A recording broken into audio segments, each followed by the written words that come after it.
ونصلي ونسلم على سيدنا حبيبنا وشفيعنا مولانا وملجأنا ومأوانا محمد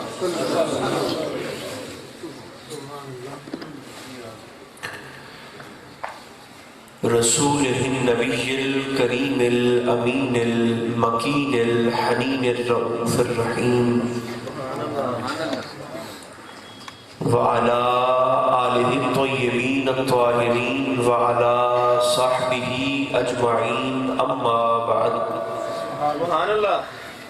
فأعوذ بالله من الشيطان الرجيم بسم الله الرحمن الرحيم لقد خلقنا الإنسان في أحسن تقويم صدق الله مولانا العظيم سبھی احباب برکت کے حصول کے لیے بآواز بلند درود و سلام پڑھیے الصلاۃ والسلام علیک یا رسول اللہ الصلاۃ والسلام علیک یا حبیب اللہ الصلاۃ والسلام علیک یا رحمتا للعالمین وعلی آلک واصحابک سیدی یا شفیع المذنبین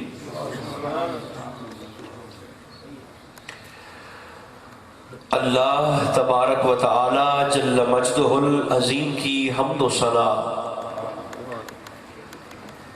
حضور نبی محترم رسول محتشم رحمت عالم صلی اللہ علیہ وآلہ وبارک وسلم کی ذات والا صفات پر بے شمار ہدیہ درود و سلام کے بعد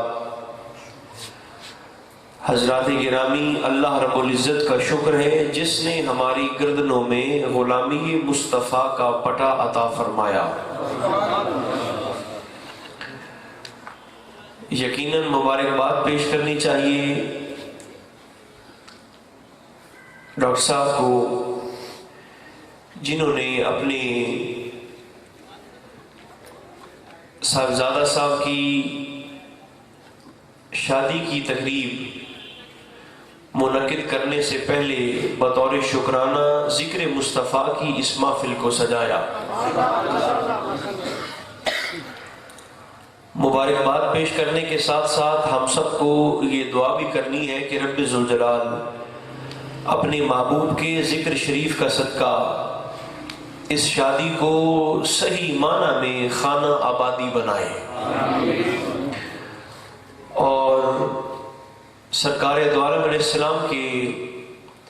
بابرکت ذکر خیر کا صدقہ اس مکان پر اور اس مکان کے مکینوں پر ہمیشہ اور خصوصی فضل و کرم فرمائے اور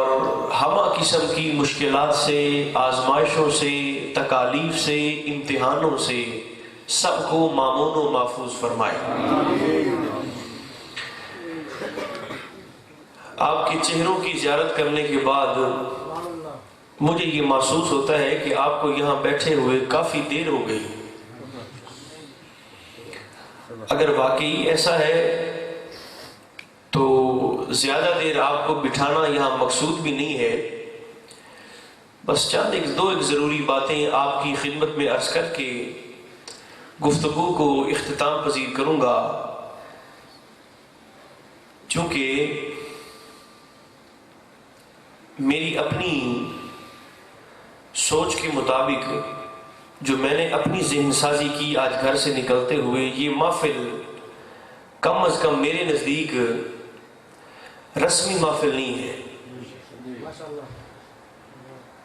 غیر رسمی محفل، غیر معمولی محفل، اور اس محفل کی مناسبت سے جو باتیں میں آپ کی خدمت میں عرض کرنا چاہتا ہوں وہ بھی میرے اپنے ذوق کے مطابق ہیں۔ اور ہو سکتا ہے کہ یہ باتیں ایسی ہوں جو عام جلسوں میں ایک عام اور سادہ ذہن ان باتوں کا متحمل نہ ہو سکے، اس لیے موقع سے فائدہ اٹھا کر میں آپ کی خدمت میں یہ ضروری گزارشات عرض کرنا چاہتا ہوں، لیکن انتہائی اختصار کے ساتھ۔ مجھے چوشا محترم نے ذکر فرمایا کہ آپ نے 45 منٹ تو کم از کم گفتگو کرنی ہے، لیکن میرا خیال ہے کہ عبادت بھی اتنی مناسب ہے جتنی بندہ شوق سے کر لے۔ سبحان اللہ۔ اگر لطف آ جائے، ذوق بن جائے، بات سمجھ میں آ جائے، تو میرا خیال ہے کہ 10 منٹ کی ایک بات ہی کافی ہو جاتی ہے۔ پہلی بات تو یہ ہے کہ تلاوت کردہ آیت مقدسہ لَقَدْ خَلَقْنَا الْإِنسَانَ فِي أَحْسَنِ تَقْوِيمٍ، کم و بیش ہر مفسر نے اس بات پر اتفاق کیا ہے کہ وہ خاص انسان جسے اللہ رب العزت اپنی تخلیق کا شاہکار قرار دے رہا ہے، وہ سوائے ذات مصطفیٰ کے اور ہے کوئی نہیں۔ اور میرا خیال ہے کہ کوئی بھی صاحب ایمان اور صاحب عقل اس بات میں مشکوک نہیں، اسے ایمان کی حد تک اس بات پر یقین ہے، بھروسہ ہے کہ وہ ذات جسے اللہ اپنی تخلیق کا نمونہ، شاہکار اور مثال قرار دے رہا ہے، روئے زمین پر، دھرتی پر وہ ذات سوائے سرکار دو عالم علیہ السلام کے اور کوئی نہیں ہے۔ اب اس سے اگلی بات جو میں نے عرض کرنی ہے آپ کی خدمت میں وہ یہ ہے کہ حضور کی ذات تو بے مثال ہے ہی، اور یہ بات ایسے بھی سمجھ میں آ سکتی ہے کہ علماء فرماتے ہیں کہ اگر کوئی شخص اپنے اندر ایمان کو سلامت رکھنا چاہے، مومن رہنا چاہے، تو اسے یہ عقیدہ رکھنا پڑے گا کہ سر اقدس کے مقدس بالوں سے لے کر پیروں کے مقدس ناخنوں تک سارے کا سارا وجود مصطفیٰ بے مثال۔ جب تک سرکار دو عالم علیہ السلام کے سارے وجود کو بے مثال نہ مانا جائے،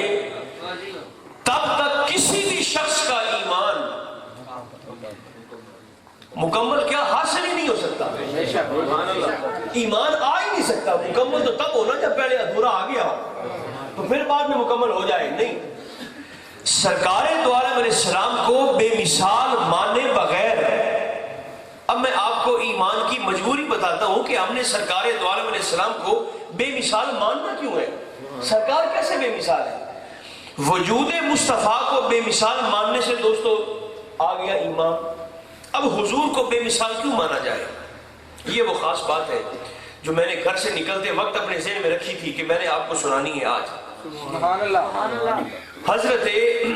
مجدد الفسانی رحمت اللہ علیہ، آپ سرکار فاروق اعظم کی نسل میں سے ہیں، الفسانی باپ، اور آپ سے ایک شخص نے یہ سوال پوچھ لیا، مجدد پاک کی بارگاہ میں سوال کیا ایک شخص نے، اس نے کہا حضور ذرا یہ بتائیں کہ اللہ نے اپنے مصطفیٰ کو کتنا علم عطا فرمایا ہے؟ تو سرکار مجدد پاک کے چہرے پاک پر جلال کی سرخی آئی، غصہ آ گیا، اور آپ نے فرمایا یہ تیرا سوال بڑا عجیب و غریب ہے کہ اللہ نے حضور کو کتنا علم عطا فرمایا تو اس انداز میں سوال کر کے مجھ سے علم مصطفیٰ کی حد جاننا چاہتا ہے؟ اس کریم کے علم کی حد الفسانی مجدد تجھے کیسے بتا سکتا ہے جن کے علم کے متعلق اللہ نے قرآن میں فرمایا وَعَلَّمَكَ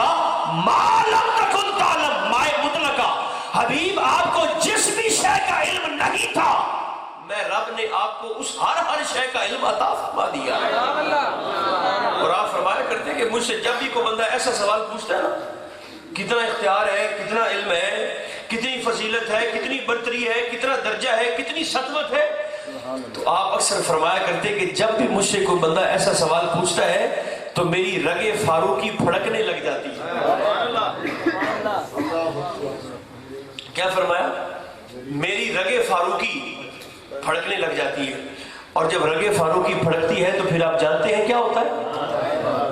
پھر حق حق ہو جاتا ہے اور باطل باطل ہو جاتا ہے۔ جب رگ فاروقی پھڑکتی ہے، پھڑکی تھی نا،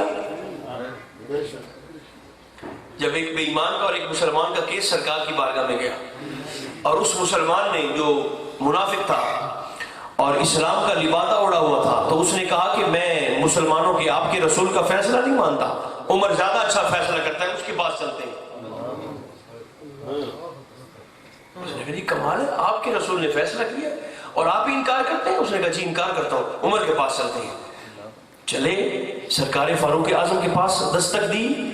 آپ باہر تشریف لائے تو یہودی کہتا ہے کہ ہمارے کیس کا سننے سے پہلے یہ بھی سن لیں کہ ہمارے کیس کا فیصلہ آپ کے رسول نے کر دیا ہے، اور یہ آپ کا بھائی ہے، کلمہ پڑھنے والا ہے، صاحب ایمان بھی ہے، مسلمان بھی ہے، اور اس نے اپنے نبی کا فیصلہ تسلیم کرنے سے انکار کر دیا۔ فرمایا اچھا پھر کیس بعد میں سنتے ہیں، اندر گئے تلوار لے اور ایک ہی بار میں اس بے ایمان کا سر تن سے جدا کر دیا۔ فرمایا جسے میرے محمد کا فیصلہ قبول نہیں، عمر کا اس کے متعلق یہ فیصلہ ہے۔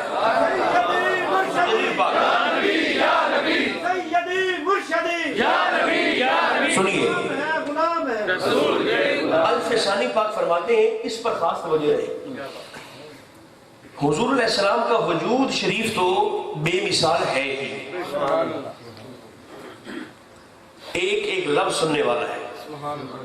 حضرت مجدد الفسانی اپنے مکتوبات شریف میں فرماتے ہیں کہ جس عالم میں اللہ نے اپنے چہرے کے نور سے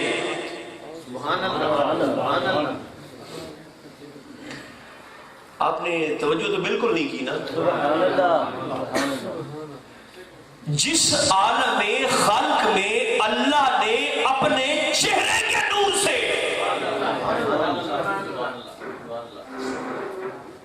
علماء فرماتے ہیں کتنا حسین ہوگا اس کا چہرہ جو فرماتا ہے کہ میں تو ہوں ہی بے صورت۔ حضور کے اعجاز خلق کی جانب اشارہ، آپ فرماتے ہیں الفسانی پاک کہ سرکار کے وجود کو بے مثال ماننا تو ہر مومن کی مجبوری ہے ایمان کے لیے، لیکن اس سے اگلی بات آپ نے فرمائی کہ جس عالم خلق میں اللہ نے اپنے چہرے کے نور سے حضور کو پیدا فرمایا تھا، رب نے اس پورے عالم میں حضور کے سوا کسی اور کو تخلیق نہیں فرمایا۔ یعنی جس وقت میں، جس لمحے میں، جس مدت میں، جتنے عرصے میں اللہ نے سرکار دو عالم علیہ السلام کو پیدا کیا نا، ویسے تو رب کی شان ہے نا کہ جب بھی ارادہ کرے کسی جگہ کے تخلیق کرنے کا، ان یکون لہ کن تو بس فرما دیتا ہے کن ہو جا، فیکون تو وہ ہو جاتی ہے۔ لیکن الفسانی پاک فرماتے ہیں کہ سرکار دو عالم علیہ السلام کو اللہ نے جس وقت جس عالم میں تخلیق کیا، بھئی ظاہر ہے سرکار دو عالم علیہ السلام کو تخلیق کرنے کا بھی تو کوئی نہ کوئی عالم تو ہوگا نا جی، جس خاص وقت میں سرکار دو عالم علیہ السلام کے نور کی تخلیق اللہ نے اپنے چہرے کے نور سے کی، کوئی عالم تو ہوگا نا۔ الفسانی پاک فرماتے کہ اس عالم کا کمال یہ ہے کہ اللہ نے اس عالم لازوال میں سرکار کے سوا، حضور کے سوا کسی شے کو تخلیق نہیں فرمایا۔ جس بھی شے کو اللہ نے پیدا کیا حضور کے نور سے پیدا کیا، اور اس عالم میں نہیں جس میں حضور کو پیدا کیا، اس عالم میں صرف سرکار کو تخلیق فرمایا۔ اب یہاں روک کر یہ بات بھی آپ کی خدمت میں عرض کرتا ہوں، نور مصطفیٰ تخلیق ہو گیا، اب یہ بے نیاز کا ارادہ تھا کہ اس نور کو صرف نور محض نہیں رہنے دینا، اب اسے دنیا میں کیسے بھیجا جائے، اس نور کو دنیا میں کیسے بھیجا جائے؟ تو اپنے مجدد کے الفاظ سنیے، آپ فرماتے ہیں کہ اللہ نے نور مصطفیٰ کو دنیا میں بھیجنے کے لیے ڈھانچائے آدم کا انتخاب فرمایا۔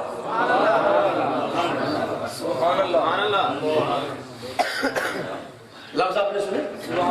ڈھانچائے آدم کا، یہ وہ آپ کا فارسی مکتوب ہے جس کا ترجمہ میں آپ کو اردو میں سنا رہا ہوں۔ آدم کے قالب کا انتخاب فرمایا، اور آدم علیہ السلام کے قالب کی بات بھی سنتے جائیں۔ آدم علیہ السلام کے جسم شریف کی مٹی 40 سال تک اخروی سال پڑی رہی. جسم شریف کی مٹی 40 سال تک گدی گدائی پڑی رہی. فرشتے پاس سے گزرتے تھے، سجدہ تو دور کی بات کوئی دیکھتا تک نہیں ہے. مٹی پاس ہے، جسم شریف بنا ہوا سرکار آدم علیہ السلام، جسم وہی ہے، مٹی وہی، گلی ہوئی مٹی پڑی ہے. اور فرشتے ایسے پاس سے گزر جاتے ہیں، ملائکہ پاس سے گزر جاتے ہیں، توجہ تک نہیں. لیکن جب اللہ نے انتخاب فرمایا کہ اس نور محمدی کو جسے میں نے عالم بے مثال میں تخلیق کیا، اسے میں آدم کے ذریعے بھیجوں دنیا میں، تو آپ فرماتے ہیں کہ اللہ نے وہ نور محمدی اپنی شان کے لائق اپنے فضل سے اٹھا کر اس قالب آدم میں رکھ چھوڑا، رکھ دیا. قرآن شریف کی آیت ہے نا وَنَفَخْتُ فِيهِ مِن رُوحِهِ، اللہ فرماتا ہے میں نے اس مٹی کے ڈھانچے میں اپنے آپ میں سے کوئی شے پھونک دی. آیت آپ نے سنی ہے پہلے؟